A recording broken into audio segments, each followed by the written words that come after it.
Earlier this year, we introduced the Hamilton Flintridge, a tribute to a 1930s watch for sportsmen. Watches weren't always built like the tanks they are today. Decades ago, your average timepiece had a plastic crystal and limited water resistance, so you probably took off your watch before engaging in any activity that would compromise its safety. Now, enter the Flintridge, which boasted a steel, flip-top cover that would protect your watch from dust, scratches, and spills. At rest, the cover blocked the view of the dial and kept the lens safe from harm, but by pressing a button located near the top right lug, the cover would lift for reading the time, and you release the button and the cover would fly back into position. Hamilton's new for 2014 Flintridge is not a practical watch by any means, but then again neither is any wristwatch given the abundance of mobile phones. It's a throwback to a different era of watches, when they were critical to daily life and countless Swiss brands were gunning for wrists with some of the best damn copywriting in magazines and newspapers. That's what compelled me to check this out. When I first saw the Flintridge, I was floored by its charm and my mind flooded with several different analogies all at once. The Clou de Paris pattern on the cover reminded me of a vintage radio and a luxury car grille. The ports for the weekday and date made the cover seem more like a mask or a knight's helmet. And finally, it felt like a pocket watch mixed with Dick Tracy's famous radio wristwatch on a leather strap. And while I was making all these familiar comparisons, it was also like nothing I'd ever seen before. Its tonneau-shaped case measures 37.5 millimeters wide. Full of texture, various finishings and lines, there's a lot going on to attract and hold attention. Aside from the Clou de Paris pattern, the cover remains primarily brushed, as a sportsman's watch should, save for the lip of the cover where you use your finger to pry open the cover and reveal the dial. Polished beveling highlights the edges of the case, meeting the polished sides of the case where the surface contrasts with the brushed sides of the lugs, which almost exhibit a horn silhouette. Through the ports, the weekday is clearly visible, but the date window isn't large enough to let enough light in. So even on a cloudy day, seeing through can be really hard, and if you need the date under low light conditions, you're going to have to raise the cover. Heavy perlage decorates the surface under the hood.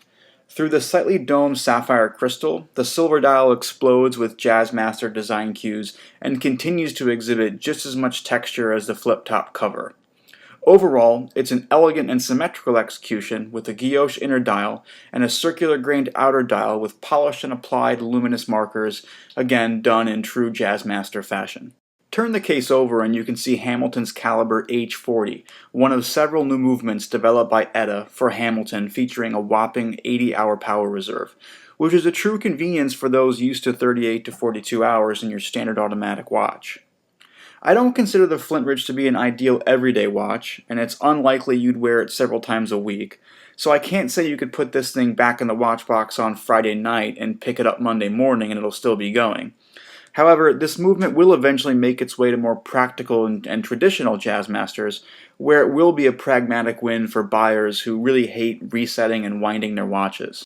While it's generously sized, it's comfortable on the wrist.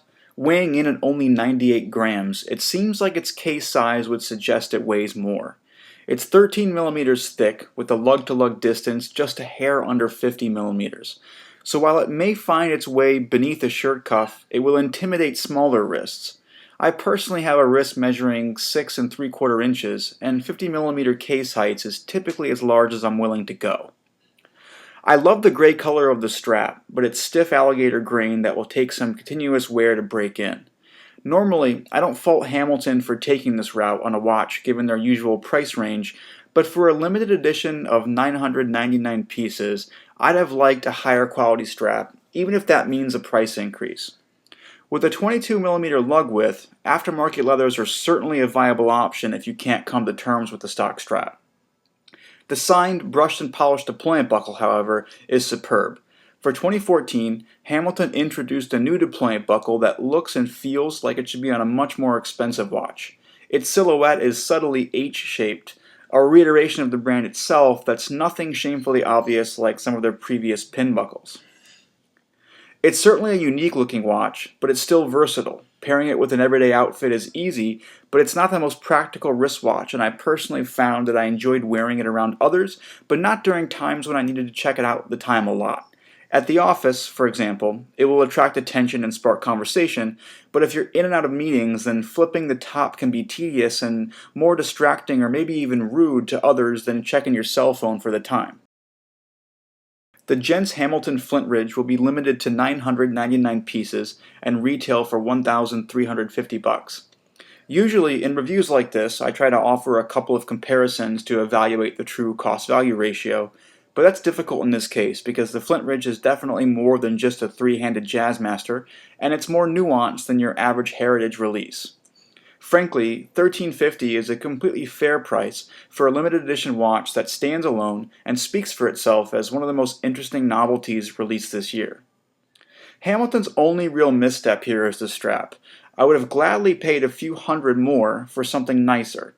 You're not going to get a lot of mileage out of this watch for the money because wearing it every day might be too impractical, but you will get raw collectability and more likely than not, a ton of attention from watch enthusiasts and civilians alike. And who wouldn't love a watch that basically serves as a license to ramble endlessly about their passions?